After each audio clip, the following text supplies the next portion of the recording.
There are different kinds of content you might want to add to a cell, and you should understand the differences between them in order to enter your data accurately. In this lesson, we'll enter a label in a cell, enter a formula in a cell, edit a value in a cell, and we'll copy the contents of one cell to other cells. We need to add some more information in the payroll calculator workbook. We want to add some information about the total hours our employees are working and what they're earning. When we're finished, our worksheet will have two labels entered. We'll enter a totals label in cell A15. So A15 will enter totals, and in cell C18, average gross pay. Labels are entries that contain text and numerical information not used in calculations. They help you identify data in worksheet rows and columns, but they don't have any effect on your calculation. We'll also enter a formula in cell B15 to total the hours worked by all the employees, and then we copy that formula to give us totals for all these columns here as we go across. And here in cell C13 for Alicia Wadsworth, we're actually going to update the number of overtime hours that Alicia worked. Values are numbers, formulas, and functions that can be calculated. We don't have any values entered next to our average gross pay label yet, but we'll get to that in the next lesson. For now, we'll focus on completing the task that we've actually mentioned. So, first things first, I'll click on cell A15. Then I'll click in the formula bar, and I'm going to type totals to enter the totals label. Then I'm going to click enter. I could push enter on my keyboard or click enter here in the formula bar, the check mark. And clicking the enter button is one very easy way to do this, to add the contents to the actual worksheet. Excel recognizes this entry as a label because I typed text instead of numbers, so the label is left aligned by default. If the entry is a number or formula, Excel right aligns it by default. So labels are automatically left aligned to the left of the cell. Numbers are automatically right aligned, numbers, formulas. So now what I want to do is click cell B15, and we want to enter a formula here that gives us a sum of all the regular hours worked by our employees. Given what we've learned so far, we could create a formula that looks something like this: equals B5 plus B6 plus B7, and so on until we entered all the cell addresses for this column. But there's an easier way to do this. This will be very time consuming. So what we're going to do is I'm going to escape, does not take my formula, and up here in the home tab, in the editing, way over here to the right, in the editing group, we have an option to choose sum. So I'm going to click here on the sum button.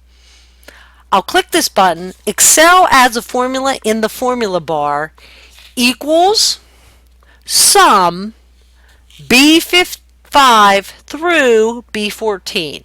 The word sum is a function, and a function is a built-in formula that comes in within Excel. These are very helpful as you're working with Excel, and you'll learn more about that as we move forward. You'll work more with functions in the next unit, but using a simple one like sum gives you a sneak peek into how useful these tools are. Next to the name sum is a suggested range. This range is B5 through B14. What will happen is when we choose the sum function, it adds numbers in our range. So it's going to add B5, B6, B7, B8, B9, B10, B11, B12, B13, and B14. It's much easier to use the sum function than it is to type equals B5 plus B6 plus B7, so on and so forth. Now what I want to do is I can click the enter button here, the check mark, or press enter on my keyboard, and the sum of 378 is displayed in cell B15. Now what we're going to do is click on cell C13. I'm going to type a new number. I'm going to type 6, Then to accept my entry, I'll press the Enter key on the keyboard. Clicking the Enter key on the formula bar, pressing the Enter key on your keyboard accepts your entry and stores the new data in the cell. What you should have noticed is when I entered in the new number of hours here, formulas that are already in the workbook will actually adjust. So my regular pay and my OT pay adjusted. Now I'm going to click cell C18, C18, and I'll type average gross pay.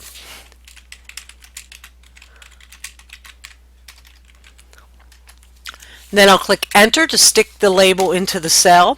The new label is entered in cell C18. The contents actually appear that they're spilling over into the empty cells to the right, but that's because there's no content in these cells.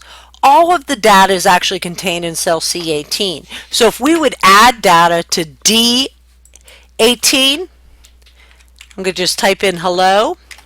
You'll notice that the data in C19 is cut off. So all the data that we typed here, average gross pay, is stored in cell C18. I'm going to go back and I'm going to click up here on the undo button to actually remove my hello. Now I'll click and hold cell B15. So I'm going to B15. I'll position the pointer on this little fill handler in the lower right hand corner, and I'm going to actually drag to the right. I know I've selected it when the pointer changes to a thin plus sign. So when I'm right there and I get my plus sign, also you'll notice down on the bottom left in the status bar it says drag outside selection to extend series or fill, or drag inside to clear. So now what I'm going to drag my fill handle the entire way over to cell G15 and release my mouse button.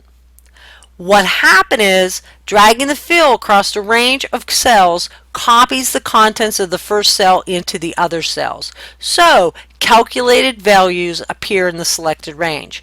Each filled cell contains a formula that sums the range of cells above. And you can see this by clicking on each individual cell, and if you look into the formula bar, you can see that it's summing the range above. To try these steps yourself and to learn more about navigating through a worksheet, check out the Excel pages in your workbook on Excel page 6 and 7.